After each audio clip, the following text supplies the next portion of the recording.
नमस्कार, आप देख रहे हैं आज़ाद टीवी न्यूज़ 24 और मैं हूं आसमा आपके साथ। आज चंडीगढ़ प्रदेश कांग्रेस भवन में Randeep Singh Surjewala, general secretary all India Congress committee ने नेशनल हेराल्ड और मनरेगा का नाम चेंज करने मामले पर एक प्रेस वार्ता की।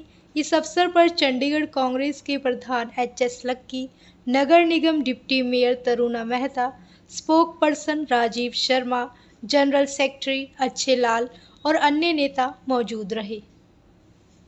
मीडिया के साथियों का यहाँ राजीव गांधी कांग्रेस भवन सेक्टर 35 में स्वागत है। आज हमारे बीच में Shri Randeep Singh Surjewala, member of parliament और सीडब्ल्यूसी के मेंबर, पार्टी के जनरल सेक्रेटरी, एक बहुत महत्वपूर्ण मुद्दे पर प्रेस वार्ता करने के लिए आपके बीच में आए हैं। मैं चंडीगढ़ कांग्रेस का अध्यक्ष होने के नाते जहां उनका स्वागत करता हूं, वहीं आपके सामने वो अब अपनी बात को रखेंगे। तत्पश्चात उनकी बात खत्म होने के बाद जो भी मीडिया के साथियों के, पत्रकार बंधुओं के सवाल होंगे वो एक एक करके आप अपने सवाल लिख सकते हैं। मैं रणदीप जी से आग्रह करूंगा अपनी बात शुरू। सबसे पहले तो मैं हमारे अध्यक्ष महेंद्र सिंह लक्की जी की मेरी ओर से और हम सब की ओर से सब पत्रकार साथियों का स्वागत करता हूं। इस विशेष पत्रकार वार्ता की क्या जरूरत पड़ी? आज हम एक विशेष विषय लेकर आपके बीच में आए हैं और वो है वो मामला जो पिछले 11 साल से मोदी सरकार बार बार कांग्रेस पार्टी को और कांग्रेस पार्टी के नेतृत्व को पर हमला करने के लिए इस्तेमाल करती आई है। वो है नेशनल हेराल्ड का मामला।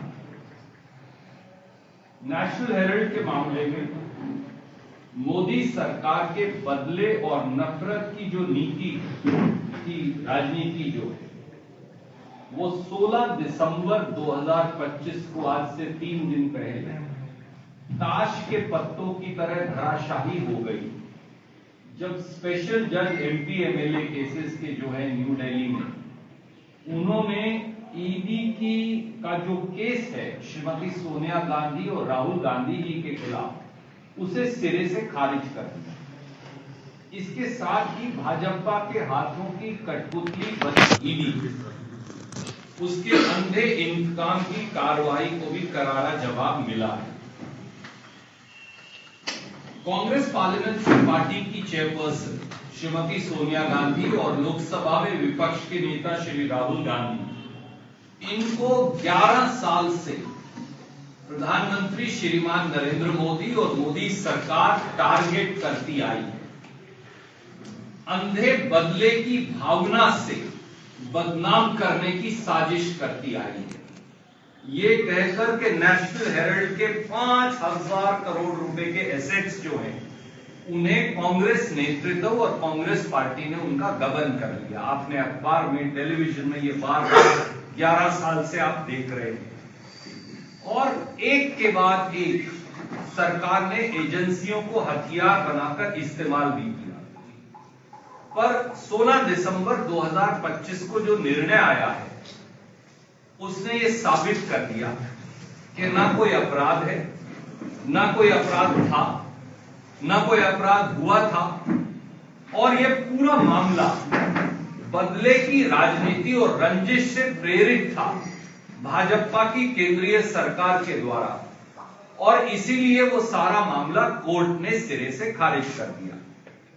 4-5 महत्वपूर्ण बातें हैं जो अदालत ने कही, मैं आपके संज्ञान में लाना चाहूंगा।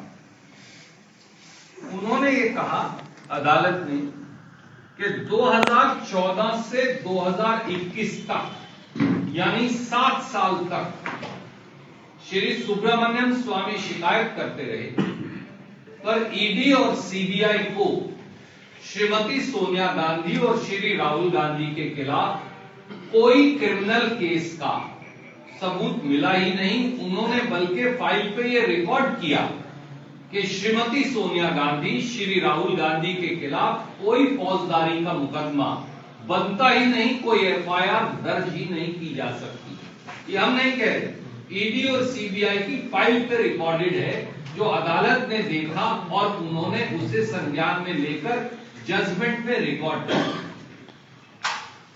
दूसरा और महत्वपूर्ण पहलू, कोर्ट ने यह भी कहा कि श्रीमान सुब्रमण्यम स्वामी जी ने सीबीआई को दरख्वास्त दी 2014 में श्रीमती सोनिया गांधी और राहुल गांधी जी पर एफआईआर दर्ज करने के लिए। 2014 से 16 दिसंबर 2025 तक, यानी लगभग 12 साल तक सीबीआई ने कोई एफआईआर दर्ज नहीं की।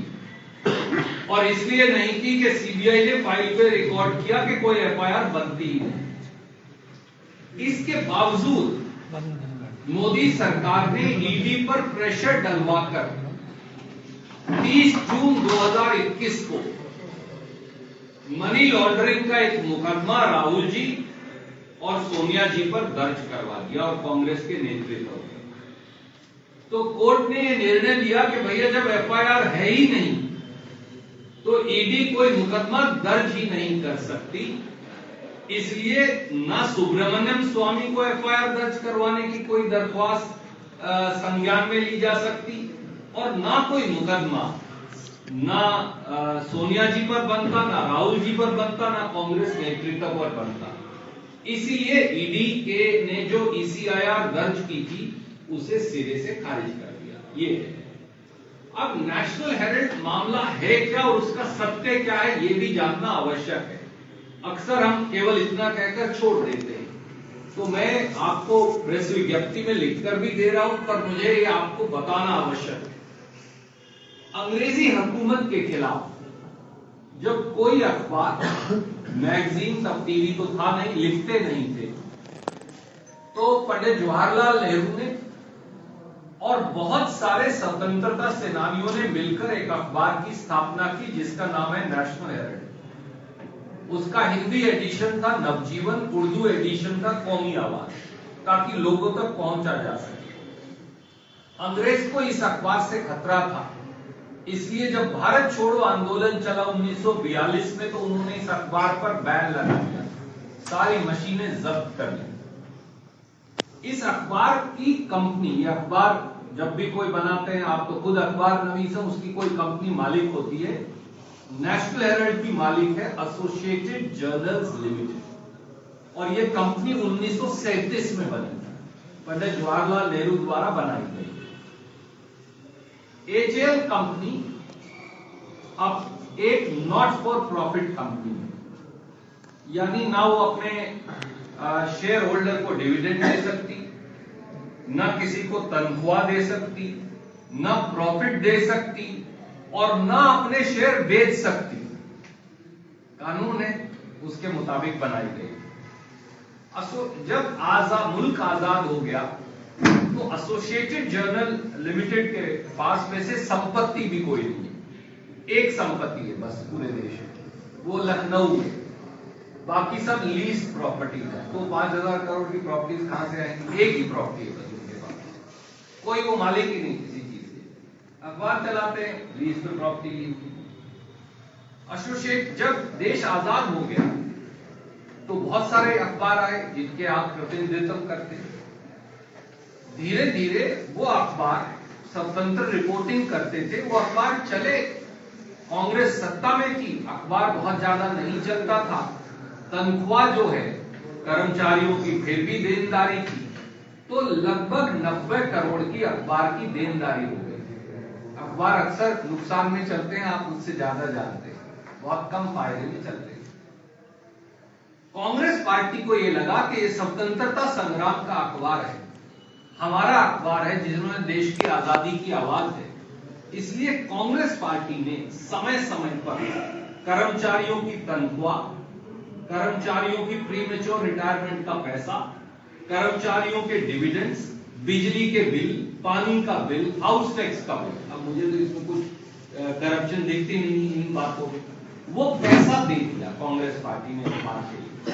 और वो कुल राशि जो लगभग 22 साल में अनेकों किस्तों में दी गई, वो 90 करोड़ रुपया लगती थी। तो अब 90 करोड़ अखबार को देना पड़ा, क्योंकि वो तो अखबार के तो ये तो हमने दे दिया, तो कांग्रेस पार्टी को उन्हें देना था। अब कांग्रेस पार्टी को पैसा देते कहां से, अखबार पैसा नहीं कमा रहा। तो वकील साहिबान की सलाह पर हमने एक कंपनी बनाई, यंग इंडिया लिमिटेड।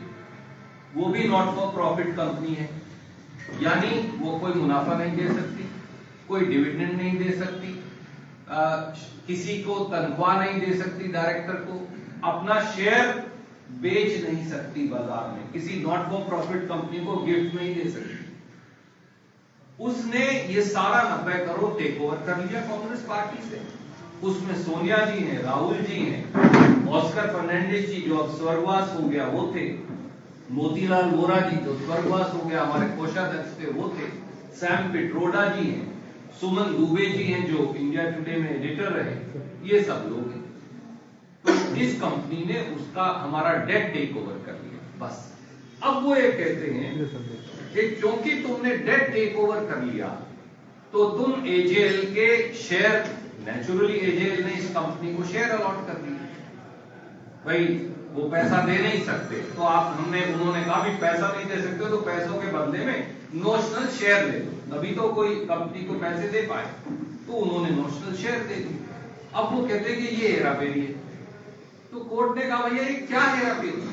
अखबार में आज ये कहता हूं, अखबार हमारा बनाया हमने, एजेएल कंपनी हमारी भारतीय राष्ट्रीय कांग्रेस की, अखबार भारतीय राष्ट्रीय कांग्रेस का, कंपनी हमारी एजेएल जो अखबार की मालिक है भारतीय राष्ट्रीय कांग्रेस की, कर्मचारियों की तनख्वाह का, हाउस टैक्स का, बिजली का बिल, रिटायरमेंट का बिल, प्रोविडेंट फंड हमने दिया, हम देंगे, हमारा अखबार है, पैसा भी हमारा, पैसा और पैसा बाकायदा ऑडिटेड सीए से भी, इलेक्शन कमीशन ऑफ इंडिया से।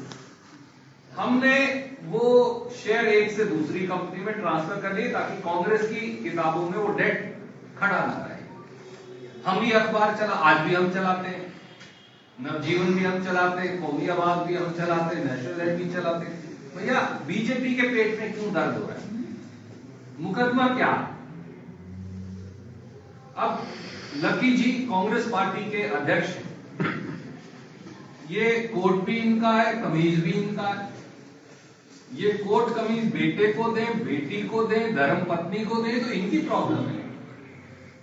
पर कल को कोई बीजेपी का प्रेसिडेंट आके कहे इन्होंने अपने बेटे को क्यों दे दिया, भैया कमीज इनका है, कोट इनका है, आपको क्यों पीड़ा हो रही, केस क्या है, इसलिए केस कोई था ही नहीं। ये बात में अलग अलग जगह समेत दिल्ली के कई बार समझा चुका, जो सुनता है उसको समझ में आ जाती है, पर सुनते कितने लोग हैं, बाकी सब लोगों को लगता हो वो पता नहीं क्या गड़बड़ हो गई। तो इसीलिए कोर्ट ने कहा, जब ये मामला गया, सुब्रमण्यम स्वामी जी ने शिकायत की, बीजेपी ने उसकी पूरी पैरवाई की, 14 से 25 तक सीबीआई ईडी दोनों उनके पास है, उन्होंने फाइल पे लिखा साहब मुकदमा ही नहीं है, कोई बनता बनेगा कैसे, अखबार हमारा, कंपनी हमारी, वो पैसे हमारे, हमने कंपनियों के कर्मचारियों की तनख्वाह, हाउस टैक्स, प्रोविडेंट फंड के लिए दिए, बिजली के बिल के लिए दिए, आपको क्या तकलीफ है। इसलिए ईडी ने कहा भैया कोई मुकदमा बनता ही नहीं, और उसे सिरे से खारिज कर दिया, और आखिर में सत्य की जीत हुई। पर सबसे बड़ी बात यह है, वो कहते हैं ना सत्य आखिर में जीतता है, उसे समय लगता है। 11 साल तक कांग्रेस के नेतृत्व की और कांग्रेस पार्टी की बदनामी, 5,000 करोड़ का घोटाला हो गया, पता चला उनकी तो प्रॉपर्टी नहीं कोई। हिंदुस्तान की आजादी के अखबार जो मुख पृष्ठ है महात्मा गांधी का, वल्लभ भाई पटेल जी का, मौलाना अबुल कलाम आजाद का, पंडित जवाहरलाल नेहरू का, सुभाष चंद्र बोस का, अगर वो अखबार चलाना पाप है तो हम जरूर करेंगे। और आज ढोल की पोल, झूठ के ढोल की पोल, और बीजेपी का सारा प्रपंच जो है वो ताश के पत्ते की तरह अदालत ने उसे सिरे से खारिज किया। प्रश्न आप पूछना चाहें, आज मैं केवल इतना एक लिमिटेड इशू था, पर क्योंकि हमने बहुत अखबारों की सुर्खियां, टेलीविजन की सुर्खियां और कभी कभी आपके सवाल भी इस बारे में सहे हैं, पर जब तक कोर्ट का निर्णय ना आ जाए आप भी हमारी बात की नहीं स्वीकार। अब तो कोर्ट ने 122 सफ़े का निर्णय दिया है। मैं उसकी कॉपी भी आपको भेज दूंगा, वो भी, ताकि कोई मित्र अगर पढ़ना चाहे तो पढ़ सकता है, वो भी भेज दीजिएगा। तो ये सच्चाई है और आपके में सच्चाई की जीत है। रीजन से जुड़ा एक केस पंचकुला में है, प्लॉट अलॉटमेंट। हुड्डा साहब के टाइम में उसको जो ट्रांसफर की ड्यूटी होती थी वो एग्जाम्प्ट थी, वो अभी तक चल रहा है और हुड्डा साहब को रिलीफ भी नहीं मिल रहा है। वो उससे बारे में क्या कहेंगे? देखिए आदरणीय मित्र, जो मैटर सब जुडिस है वो अदालत में आ जाएगा निर्णय। पर मैं आपको एक बात कहना चाहता हूं, सभी समाचार पत्रों को कांग्रेस की सरकार ने प्लॉट दिया।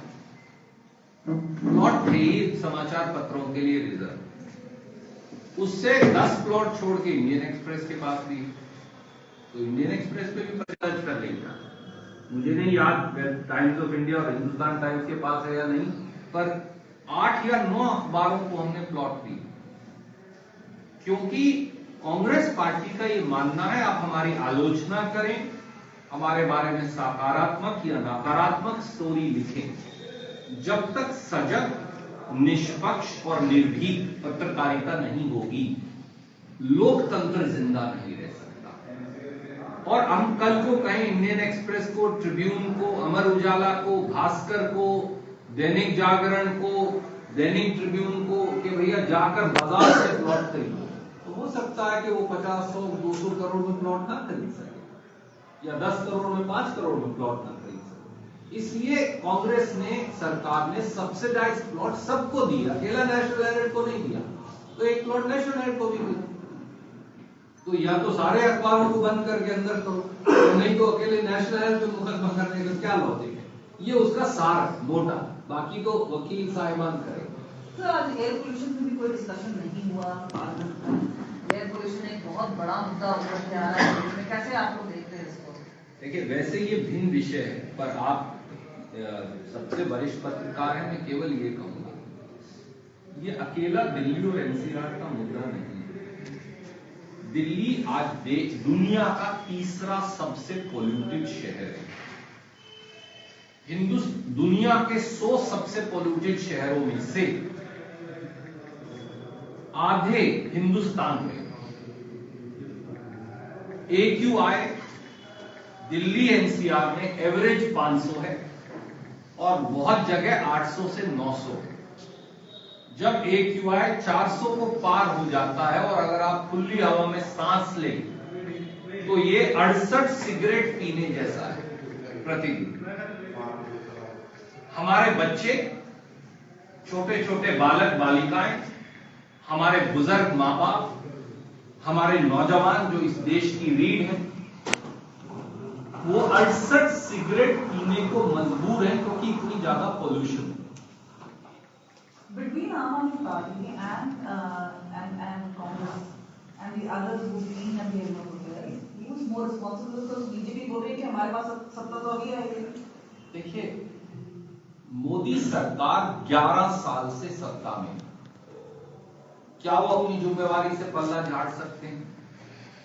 केजरीवाल जी वर्षों तक पंजाब और हरियाणा के किसानों पर इल्जाम लगाते रहे जब तक पंजाब में सत्ता में नहीं आए थे। अब पता चला दिल्ली में और एनसीआर में पोल्यूशन का क्या कारण है। 39% वेहिकुलर पोल्यूशन है, गाड़ियों की पोल्यूशन। लगभग 30%, लगभग 2-3% इधर हो सकती है, कंस्ट्रक्शन और मिट्टी जो पड़ी है सड़क पे उसकी पोल्यूशन, और पराली जलाने की पोल्यूशन 4%। ये मैं नहीं कह रहा, ये प्रधानमंत्री की कमेटी ने बताया। और कूड़ा जलाने की और की कुछ इंडस्ट्रियल पोल्यूशन है 18-20%, इस तरह से। तो आप मुझे बताइए, बजाय सरकारों को इस बात का हल निकालें कि लोग मर जाएंगे सब। आज LNJP की खबर है, आप ही दिखा रहे थे कि LNJP में सांस की जो बीमारियां हैं उनकी दवाई खत्म हो गई। LNJP अस्पताल दिल्ली, लोक नारायण जयप्रकाश हॉस्पिटल दिल्ली। ये आलम है। It's a national health emergency. दुर्भाग्य से हम आज भी एक दूसरे पर इल्जाम लगाने की राजनीति कर रहे हैं। राहुल गांधी जी ने ये मामला उठाया स्वयं प्रियंका गांधी जी ने उठाया लोकसभा में, राज्यसभा में खड़गे जी ने, और मैंने ये मामला उठाया, पर सरकार सुनने को ही तैयार नहीं। वो केवल इल्जाम, तेरा मेरा, मेरा तेरा, उसी इल्जाम में फंसे। सच्चाई ये है कि दिल्ली और दिल्ली के चारों तरफ वर्षों से भाजपा का शासन है और प्रधानमंत्री को स्वयं इसका संज्ञान लेकर दूरगामी निर्णय करने पड़ेंगे। अगर बीजिंग जैसा पॉल्यूटेड शहर अपने AQI को ठीक कर सकता है तो हम क्यों नहीं? कारण बताऊं क्या है? जब आप AQI को IQ कहें, मुख्यमंत्री दिल्ली की जो कह रही, मैं उनका, देखिए कम पढ़ा लिखा, ज्यादा पढ़ा लिखा हो सकता है, कम पढ़े लिखे पढ़ो लिखों से ज्यादा अक्लमंद होते हैं, पर चिंता की विषय ये है कि जब दिल्ली की मुख्यमंत्री को AQI और IQ में अंतर ना मालूम हो तो उसे ठीक कैसे करेंगे? हमारी बहन है, मेरे तो जिले की रहने वाली है, मैं उनकी बड़ी इज्जत करता हूं, बट ये दिखाता है कि आपका कितना कैलस एटीट्यूड है। आप इसको लेकर चिंतित ही नहीं। कभी आर्टिफिशियल यमुना बना देंगे पानी के टैंकर लगाकर, कभी जो जहां जहां वो लगे हुए AQI मेजरमेंट के सेंटर्स, उनके ऊपर टैंकर भेज के पानी छिड़क देंगे। या बेवकूफ बनाकर पोल्यूशन ठीक नहीं होगी। It's a health emergency. और मुझे तो अब चंडीगढ़, क्योंकि मैं यहां पैदा हुआ, पढ़ा लिखा, चंडीगढ़ की AQI 200-250 को क्रॉस कर रही है, जो सबसे क्लीन शहर था। कारण यह कि चंडीगढ़ के चारों तरफ आप देखिए कंस्ट्रक्शन ही कंस्ट्रक्शन है, और चारों तरफ अब फैक्ट्रियां हैं। यहां से अंबाला के बीच में और यहां से बद्दी तक फैक्ट्रियां ही फैक्ट्रियां हैं। क्या सरकारें उनकी तरफ संज्ञान लेकर ध्यान दे भी रही हैं?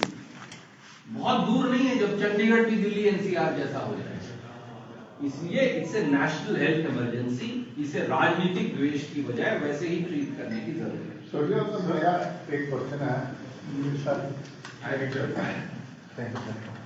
मतलब जैसे आपने पहले जब कोर्ट ने परमिशन दी थी ईडी को इसी अलग केस में, आप हाई कोर्ट भी गए और सुप्रीम कोर्ट पर गए, लेकिन दोनों जगह आपकी जो पिटीशन थी वो रद्द हो गई। अब फिर वही लोअर कोर्ट जिसने परमिशन दी थी, उसी लोअर कोर्ट ने आपको रिजेक्ट कर दिया। इसको आप किस तरह देखते हैं?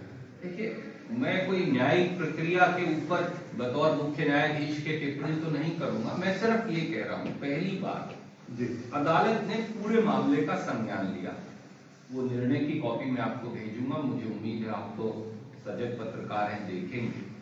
उन्होंने 3 महत्वपूर्ण बातें कही। नंबर 1, 2014 में सुब्रमण्यम स्वामी जी ने सोनिया जी और राहुल जी के खिलाफ दरख्वास्त दी। 2014 से 2021 तक ना ईडी ने ना CBI ने फाइल में दोनों ने दर्ज किया कि भैया कोई FIR बनती है। फिर उन्होंने CBI को जो दरखास्त दी थी 2014 से 16 दिसंबर 2025 फैसला आने तक CBI ने कोई मुकदमा दर्ज नहीं किया। हर बार जब वो वकील से उन्होंने पूछा, उन्होंने कहा कोई FIR बनती नहीं, दर्ज क्या करें। 2021 में जब उन्होंने देखा सब कुछ फेल हो गया है, तो किसी ने, दिल्ली की सरकार में बैठे व्यक्ति ने, वो कौन है, वो प्रधानमंत्री जी हो सकते हैं, गृह मंत्री जी हो सकते हैं, उन्होंने ईडी को कहा हमें नहीं पता बनता है नहीं बनता है, ECIR दर्ज कर मनी लॉन्ड्रिंग। और फिर 21 से 25 तक लगभग 20,000 न्यूज़पेपर स्टोरीज छपी और 50-60 हजार घंटे टेलीविजन पे डिबेट चले कि सोनिया जी और राहुल जी बहुत बड़े दोषी हैं, वो तो बेल पर हैं, इत्यादि इत्यादि। अब ये सामने आया कि ECIR ने, जो ईडी ने जो मुकदमा दर्ज किया था, उसका कोई आधार तो होता है FIR है ही नहीं। और FIR क्यों नहीं है? क्योंकि कोई ऑफेंस नहीं है। ऑफेंस क्यों नहीं है वो मैंने कारण बताया। भैया हमारा अखबार, हमने पैसा दिया, कर्मचारियों की तनख्वाह का दिया, अखबार के पत्रकारों की तनख्वाह का दिया, उनका प्रोविडेंट फंड दिया, उनकी प्रीमेच्योर रिटायरमेंट का दिया, उनकी ग्रेच्युटी दी, बिजली का बिल दिया और पानी का बिल दिया, मेंटेनेंस पे खर्च किया, बिल्डिंग की जहां से अखबार चलता है। तो इसमें बुराई क्या है? और कांग्रेस का पैसा था, हमने बाकायदा चेक से दिया। लोगों की पेमेंट की, कोई भुगतान हमारे सर नहीं है। ये अच्छी बात है कि बुरी है? कोई अखबार पत्रकारों की तनख्वाह न दे, आप हमारी बदनामी करते कि तुम प्रेस कॉन्फ्रेंस करने आए हो, अपने अखबार के पत्रकारों की तनख्वाह नहीं दे रहे हो। तो इसमें गलत क्या था? अखबार हमारा, पैसा हमारा, दिया हमने, हम मानते हैं हमने दिया, कंपनी भी हमारी, और वो कंपनी किसी को ट्रांसफर भी नहीं की जा सकती। न सोनिया जी उसमें से 1 रुपया निकाल सकती, ना राहुल जी निकाल सकते, ना मोतीलाल वोरा निकाल सकते थे, ना सुमन दुबे निकाल सकते, ना साजिद टोडा निकाल सकते, ना वो कोई डायरेक्टर की तनख्वाह ले सकते, ना वहां से कोई गाड़ी ले सकते, ना वहां कोई दफ्तर चला सकते, ना डिविडेंड दे सकते, ना शेयर दे सकते, ना शेयर बेच सकते। तो फिर गड़बड़ क्या? सर कल जो बिल पास हुआ बीबीजी का, उस पर आपने पहचान पाई है वहां पे, उसको क्या है? देखिए ऐसा है, मैंने वैसे उसके बारे में तफसील से संसद में कहा और आपकी एजेंसी समेत बाकी साथियों से बात की। अगर मैं एक लाइन में कहूं, जो नया मनरेगा कानून को खत्म करना इस देश के 12 करोड़ लोगों की रोजी रोटी पर प्रहार है, जो भाजपा ने रात के अंधेरे में 2:30 बजे किया। मनरेगा में 12 करोड़ तक मजदूरों को रोजी रोटी मिलती है, और ये मजदूर हैं कौन देश के? मैंने बताया उनका प्रोफाइल 2023-24 में था। 48% पिछड़े वर्गों के लोग थे, 29% के करीब 28 से 29% एससी समाज के लोग, लगभग 16 से 17% आदिवासी हैं, और 5% सामान्य वर्गों के गरीब हैं। इन सबसे रोजी रोटी छीन लेना, मनरेगा की रोजगार की गारंटी को खत्म करना, इससे भाजपा ये करके क्या साबित कर रही है? ये दर्शाता है, पहले किसानों के खिलाफ 3 काले कानून लेकर आए, अब मजदूरों के हकों को खत्म करने के लिए नया कानून लेकर आए। ये लोग गांधी जी का चश्मा ले लेते हैं इश्तहार के लिए, और उसके बाद गांधी जी के जो चिंतन है उसको कूड़ेदान में डाल देते हैं। भगवान राम का नाम लेकर सत्ता हथिया लेते हैं और भगवान राम के आदर्शों को तिलांजलि देते हैं। प्रतीकात्मक बातों से गरीब का पेट नहीं भर पाएगा। वर्तमान सरकार इस पे स्पेशल सेशन भी ला रही है। देखिए, कोई भी हमारे घोर से घोर विरोधी हो, अगर वो इस मजदूरों की, गरीबों की, पिछड़ों की, आदिवासियों की, दलितों की, सामान्य वर्ग के गरीबों की लड़ाई में साथ खड़ा होगा तो हम उसका स्वागत करेंगे। सर आप हरियाणा से आते हैं, चंडीगढ़ के सांसद मेंबर कांग्रेस के मनीष तिवारी जी ने कहा है कि चंडीगढ़ का जो यूपी का स्टेटस है, इसको पॉलिटिकल क्वेश्चन को सेटल कर देना चाहिए, क्योंकि चंडीगढ़ पंजाब के रिलेटेड था। तो आपका इस पर क्या कहना है? देखिए, मनीष जी अपनी जगह सही बोल सकते हैं। हरियाणा का और मेरा व्यक्तिगत तौर से एक बिल्कुल साफ इस बारे में नजरिया रहा। पंजाब ये कहता है कि चंडीगढ़ पर उनका है, हरियाणा के लोगों का कहना है कि भैया पंजाब रीऑर्गेनाइजेशन एक्ट हुआ था, 60 और 40 बड़े भाई छोटे भाई की दोनों की प्रॉपर्टी है, और हमारा इसमें 40% अधिकार है। अभी इसका स्टेटस यूनियन टेरिटरी का है। हमने बार बार ये कहा कि हमारा अधिकार हम क्यों छोड़ेंगे? मैं कल को कहूं आप अपना मकान मेरे नाम करवा दो, आप करवा देंगे? आप कहेंगे नहीं भैया खबरदार, मेरे मकान की हिस्सेदारी में तुम्हें नहीं दूंगा। तो हरियाणा की ओर से मैं ये कहता हूं, हरियाणा का मानना है, कहना है, कानूनी अधिकार है पंजाब रीऑर्गेनाइजेशन एक्ट में हमारा चंडीगढ़ पर, हमारी राजधानी के तौर पर 40% हिस्सा है। मैं आज आपके माध्यम से मोदी जी से ऑफर करता हूं, आप हमें नई राजधानी बनाने के लिए 1 लाख करोड़ दे दीजिए, हम छोड़ देंगे चंडीगढ़, हमें क्या है? अगर हरियाणा को नई राजधानी का ऑफर करता है, अगर हरियाणा को नई राजधानी मिलेगी तो चंडीगढ़ में मिलेगी। ऐसी और अधिक खबरें देखने के लिए बने रहिए आपके अपने चैनल आजाद टीवी न्यूज 24 पर।